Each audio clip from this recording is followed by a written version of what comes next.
We've all had some bad experiences as customers. Waiting on hold for far too long, being bounced from one agent to another and another, looking for information on the website only to be left without an answer or a clear one. The examples go on, and I'm sure you have your own stories of despair to tell. That's why customer transformation or customer-driven business transformation is key. The COVID-19 pandemic is proof of that, where reshaping customer service was undoubtedly a make or break moment for many organizations. And they had to adapt quickly and efficiently to keep their customers happy and able to go about their business from their home. In this episode of Tech Talk, Louise and I speak with Patrice Passé-Coutrin, Director Technology Consulting, to tell us how to deliver a great customer-centric experience that drives businesses' growth too. Time to put your headphones on. Let's get started. So welcome to a new episode of Tech Talk. This is episode 19 and the season, Carla? Is the season 4. By the way, welcome. Thank How are you doing? Too. I'm fine, but how are you? That's the question. I am just okay because I got the second vaccine, Pfizer in my case. I have just a little headache, but everything is okay. And you made it. And I made it, and I am still young, and I hope nice. Sure. Thank you. That's a compliment. Thank you. So the topic of today is the one on customer transformation. Exactly. And could you please, Carla, introduce our guest? Of course. So our guest today is Patrice Passé-Coutrin. Is that correct? Yeah, definitely correct. Great. So Patrice is Director Technology Consulting here at PwC Luxembourg. So welcome. Thank you for joining us today. Yeah, it's a pleasure. So thank you. And right before we were talking about football, but we won't touch the football topic with a French today. It's not. No. It's not That's good. still fine. Or a That's Portuguese. It's other Portuguese. Yes. You know the group is called the Death Group. All of them are out now. Yes. That's All true. of them. Destiny, fate. Okay, so let's go.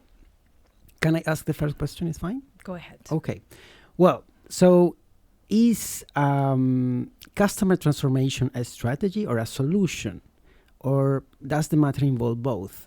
The first thing I think is to ask what is customer transformation. Exactly. I think that's the point of this question, Yes, right? exactly.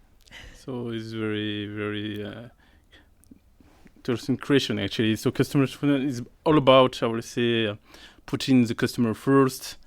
Let the customer see that their experience, I will say, something very, very great. I will say at all the touch points they have with the company, basically. So within any channels, such as, I will say, mobile, email, your contact center, the website, and so on. So any place, offline or online within your organization, and even some extension through your, I will say, your third party. So to do so, I will say the company really need to have a well-defined strategy, see where we stand for strategy actually, and to make it happen. And they will need to build some very strong capabilities in process, people, and solution. That's the topic. Okay, it's like, so for instance, PwC has to think of all the touch points with the customer and try to make the best experience possible in all of that. Exactly. Okay. And to make it happen with different I would say items. Okay, or tools. And so on. Process people need to be really need to have very good training and so on. So okay, any items matter definitely to make it. Okay. Sounds complex, but interesting. I think it encompasses a lot of things. No, because it's the entire journey. Well, now the journey has become a very fancy word. So let's say the customer journey. It's Now, I always, this is a joke that may be a bit repetitive, but I always say customer transformation is the customer who transforms. And in fact, it's not like that. It's the company that transforms. Exactly. It transforms towards, I would say, some reality which is moving a lot. It's also against customer, actually. So need to be reactive, even proactive sometimes. So it has somehow to do with agile?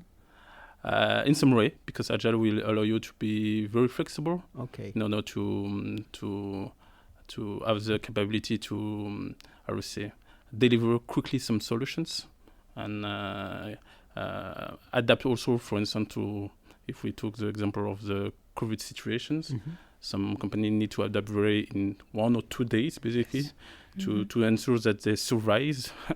And sometimes they keep this opportunity eventually to increase even their revenue in some cases. So, and I think customers can be tough. So tough, yes, please. Customers we are tough. Yeah. You know what? This is again an anecdote, but I think it was a tweet I saw. So a company in the UK, I think, during they closed the very, very tough confinement. You couldn't eat hamburgers or Kentucky Fried Chicken and all these kind of things. So what they did is potato chips with the flavor, with all those flavors, and it was insane. The guy it was sold out. Just because people wanted to feel the flavor. I mean, I'm not crazy about those, but this is a way. I mean, the guy really transformed. You just need to be inventive, creative. Yes, exactly. It's a very simple. Of course, this is not a bank. It's an example of a small local retailer or a small local company. But yeah, it's all this. It's thinking of all these things. Exactly. So, Carla, go for the second, please. Okay, so to make it clear to our listeners, is customer transformation one of several axes of the user experience domain, or not? And if not, what are the differences, if any, between both? I would say customer transformation is the overall combination of all the customer interactions with the brand and the company at all stages of their different customer journeys. So there are several actually. Okay. So that need to be considered, and so as I said before, it could be online or offline, and all these interactions will at the end bring more value. Your customer will be more loyal, for instance. It will also engage with you more repetitive business as well, and at the end potentially give you some referral to some other customer. And user experience on the other side is more the idea to focus on individual, I would say, interactions. So it's all this combination of user experience that will make, I would say, the overall customer transformation. Okay. Basically, that's the idea. So because user experience is really, I would say, using a specific product, a specific website, or even a specific feature within the website, actually.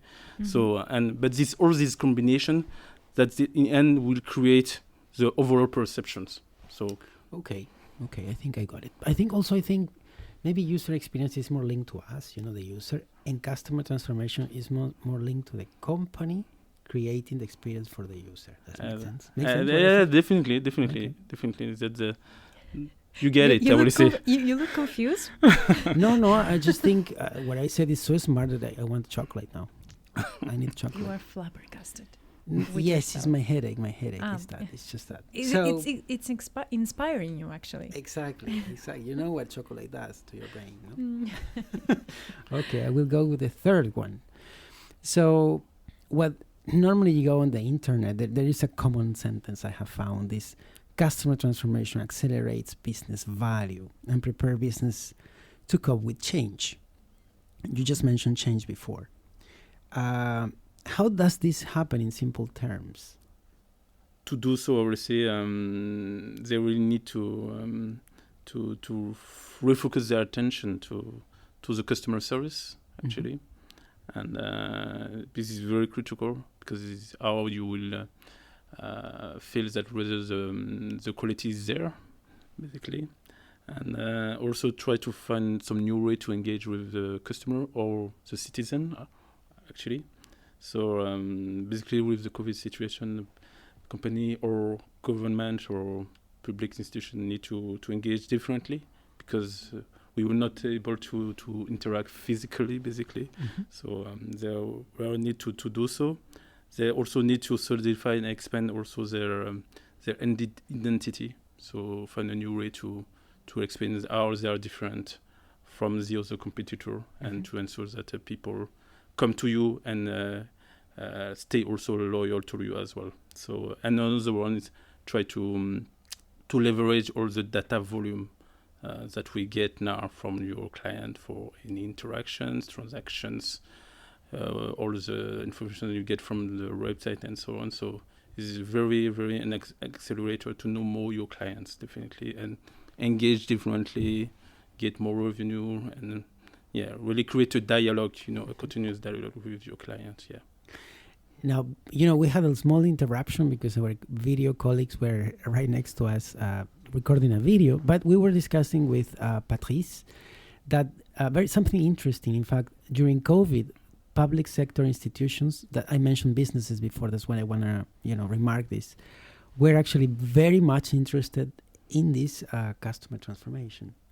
Was it like that? Yeah, definitely. So it was not the case in the past, but they were definitely obliged to do so because they need to reassure the populations, explain that they need to stay at home, but that life still continue. So and explain how to follow their daily life, at home, and for the second or first line, how to deal also with this situation. So definitely they were also interested to transform themselves, and even on their employee side as well, because it was also a huge challenge for them, definitely. Yeah, I can imagine. Exactly. And also explain and also be understood, because they had to reach actually people's minds for people to behave properly.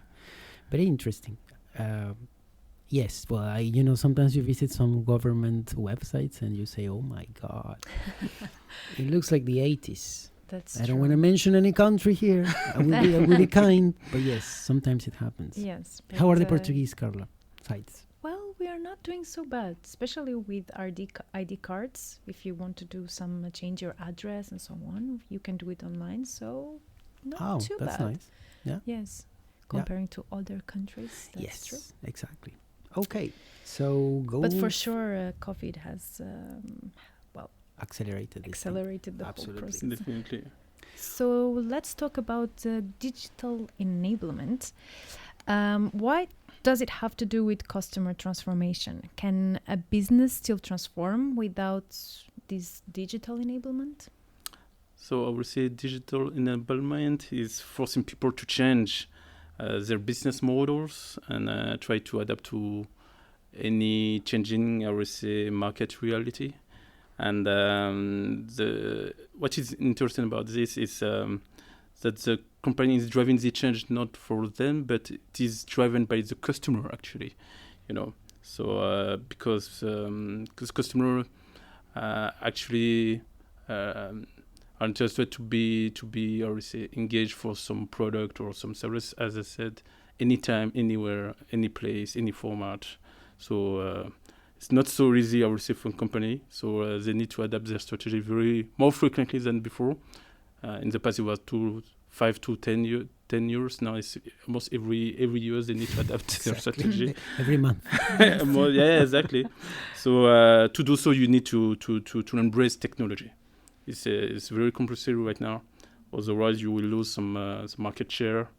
You will lose your contract with some, especially the new generations. But you should not forget the past one, for sure. So you still need to engage, I would say, something also physically, definitely, with some other type of way. But technology is actually really in the center of the of the room, I would say. Okay. Especially now. So there is still room for analog, let's say, face-to-face transformation. Yeah, I think, but you're right. I mean, if there is not a digital part, big chunk, I think businesses will start, or organizations will be slowly fading.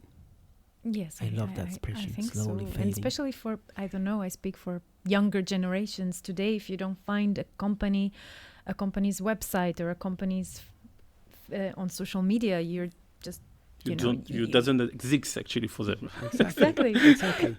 Yeah, but you're not on their radar. Every time I have a flight problem, I search for the Twitter account of the company. And the service, I mean, the client service. And sometimes they don't have one, and they say, we are available from 9 to 6. So I get bananas because it's 8 p.m. and I cannot complain. Yes, exactly. Exactly. Well, so... do you take the next one? Yes. It's just a simple one. In fact, it's examples of digital enablement. So if you have any examples, just for, to clarify what this is. To make it concrete, it could be at any stage of your interactions. So it could be when you will be identified with the company. So it could be through some very specific solution to obviously check your passport picture, or through some face recognition software, for instance. Okay. So it could be to get your feedback more frequently. So you need to organize how to collect, the satisfaction from your clients or the complaints as well. So from the complaints, you can get some more positive way to move the company also.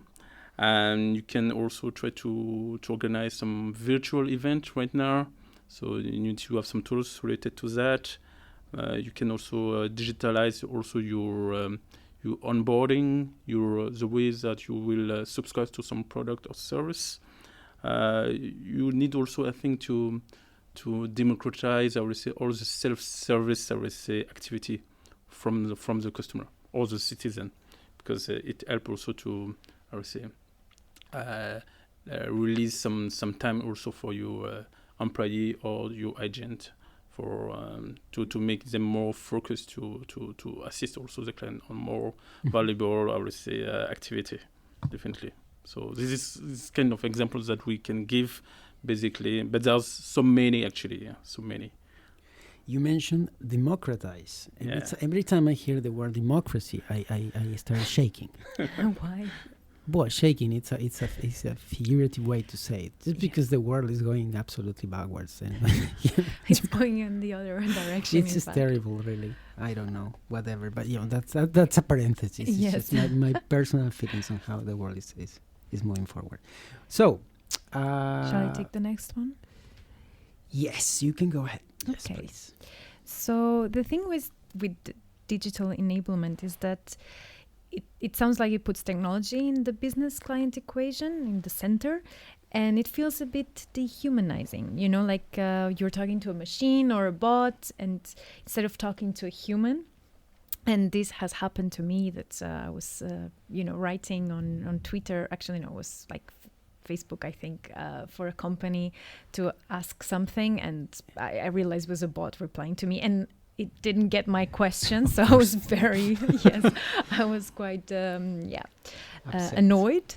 So how does customer transformation fight that back? So how do we find a balance between a good customer transformation? Yes, exactly. So you are right. Actually, there are some, I would say, some activity for which I would say, simple activity, for which you can go for some, chatbot, virtual agent, some machine and so on. So because you need to have some quick information, quick operation to be done, or those kind of things. But the human element is still within the room, definitely, because cannot disappear. Because especially for some, as I said, complex task, more valuable tasks, or to deal with some very specific client segment, for instance, definitely you need to have an advisor, basically, to assist you within your journey, your purchase journey, for instance, or to inform you, to reassure you. If we take again the COVID situation, need to be reassured. So the human voice is definitely better than a synthetic voice for that purpose, and also to give also the feeling that you are listened, understood, also considered as an individual, not a number somewhere. Exactly. Yeah. It's not like the press 1 for English. Press 2 for Luxembourg. Another story, a recent one of a bad experience, very recently, because I was on holidays. And on the return, there was this self-baggage drop-off. Yes, okay. And it's a nightmare. I don't like that thing because my boyfriend's luggage apparently was oversized. So in the end, we had to queue anyway to drop off the luggage. And it's just... Yeah, or maybe they should say clearly. And it takes longer because you have to take the paper out and stick it, and this You mean is not. you cannot negotiate with an You agent cannot- to exactly. see whether it is very Exactly. overrated or not. Exactly. Plus, Like, let's be honest. What they are trying to do is, I mean, probably I will be fired after this, but they are trying to pay less people and to make the customer do the job. exactly, but you've never glued the paper before, so Exactly. you're like, it takes you 5 or 10 minutes, and there are no instructions. So I found it a very bad experience. Yes. Yeah, I know. Sorry, just a small. Small, Small anecdote. anecdote, Now it's yes. Carlos' anecdote. Yes. Okay, now I go with I wouldn't say it's a tough one, but it's a PhD question. It's the ones I like. So return on experience, is it the ROI, which is return on investment, of customer transformation? It's a kind of definitely that return of experience is a error high of experience, but at different level, not only the customer but also the employee level actually. Uh-huh. Yeah, definitely it's that's both. It's interesting. both are also related, and we notice also that customer-centric company definitely are more profitable for when they focus on this return of on experience actually. Yeah, definitely, and in terms of also in terms of brand, people customer are more loyal, to that company when they focus also on experience management, and also experience optimization. So definitely, return on experience is really I would say the metrics to be followed when we are talking about customer transformation. So just to give you some indicators to make it also concrete, and how could be, I would say, a bit monetized, I would say. You can use the customer acquisition ratio, for instance. So here you will see whether you bring more prospect as a real client, for instance. So it's really a way to see it on more financial aspect of that. You have also customer retentions as well, to ensure that your customer base is not decreasing and you make more benefit from your current client as well. You can also try to increase the volume of upselling and cross-selling of product and services as well. So definitely. Yeah. This experience management could help on concrete figures, I would say, for the company, because at the end, this is also what's matter. Obviously, the End goal. yes, the end goal. But I forgot the word when you say is the line, something with line. The line. It's fine. The bottom line. Bottom line. I'm sorry. The It's the bottom line. line. It's a You matter got of there. increase the revenue, but to reduce the cost, because there are some It's the some bottom leverage that could be done to reduce also the cost for that. Exactly. So, the eighth question already. Goes to me. Okay. Well, I think 8 officially, because we have asked more than 8 probably. That's true.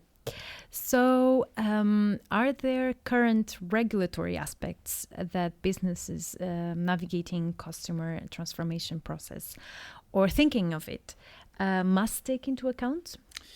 Yes, indeed. And very recent regulation like GDPR, for instance. Oh, yes. Yeah, actually. So everyone headache. pop up very frequently on all the website, definitely. But this is very crucial for the customer, because you need to engage some trust, to ensure that all That's the true. customers that are well utilized and they are protected as well.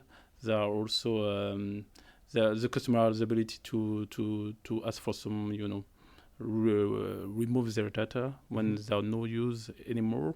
So GDPR was very tricky, especially for the marketing part, because you were obliged to ask for the consent before. So basically, we noticed that the way to engage our client was a bit different due to the GDPR. You have some other regulation like the AIDAS, is how you can create some trust through numeric, specific solution to, like, to give you a concrete example. There's electronic signature, for instance. So the idea is to avoid all the paperless stuff. So definitely it help to digitalize all the interactions with the client, and skip all the physical touch point. And there are some other which are more related to the financial services. Is everything related to KYC, So it's a very time-consuming task actually, because you need to avoid any specific risks related to risk, terrorist attack, and so on. So customer transformation doesn't escape regulation. Of course not. No. Nobody does. Like taxes, nobody does. No, there is no way around it. There is no way. So now, based on your personal experience, what are your best suggestions to know the customer better? This is not necessarily based on your business experience, but also on your personal experience, because we all have a lot to do. As we've shared as well. A lot of stories with this. Yeah, definitely. So what I notice in terms of personal experience, that whenever you interact with a company through different channels, they don't have the same story to tell you. So the idea is to ensure that all the information or this interaction information are well, I would say, exchanged between all the departments, all the system, and so on. So avoid all the silo-head, I would say, data stores, kind of things. So definitely you need to try to centralize all the client data. I like that. Yes. This is the first one, I would say. And another one is there's some advertisement related to that. Companies tend to, I would say, to put us in one box, But most of the time we are in different category, actually, So I could be, a father, but I could be also a businessman at the same time. Mm-hmm. Yes. I could be, so I have different identity, Yes, actually. you have different personas. Personas. Yes. That's the word, actually. Huh? Right. Definitely, yes. And they need to work on that. And based on the data they could try to centralize, they could definitely design these different persona based on my individual, my several identity, I would say. Mm-hmm. My several identities. So this is basically what I can share in terms of personal experience. Okay. No, it's interesting. Yeah, It's definitely. interesting. Yeah, sometimes you call whoever you call, and then you tell the story, and the person tells you after telling the story, but it's not me. So then you are transferred to another person who asks you the same thing. So you tell the story twice, and sometimes 3 times, and then you want to kill them. So it means either the CRM doesn't work or they don't use it. Yes. Well, so Carla, you go with the 10th and 11th, which are the last ones? Yes, of course. I think you can mix them. Combine. Yes. Yeah, sure. So, Patrice, in PwC, how do we implement customer transformation, and how do we support the clients? So from a PwC point of view, our goal is really to help companies to optimize their process, the solution at any level of the value chain. Mm-hmm. So at the acquisition level, we try also to work on the growth for them, and also try to work on the retention of their customer, definitely. So we can shape their entire journeys from the awareness to the purchase, to the loyalty, and ultimately to the customer advocacy. So it's very critical to, we talk about referral, so it's even better than your marketing department, actually. So we try to make it also happen for that purpose.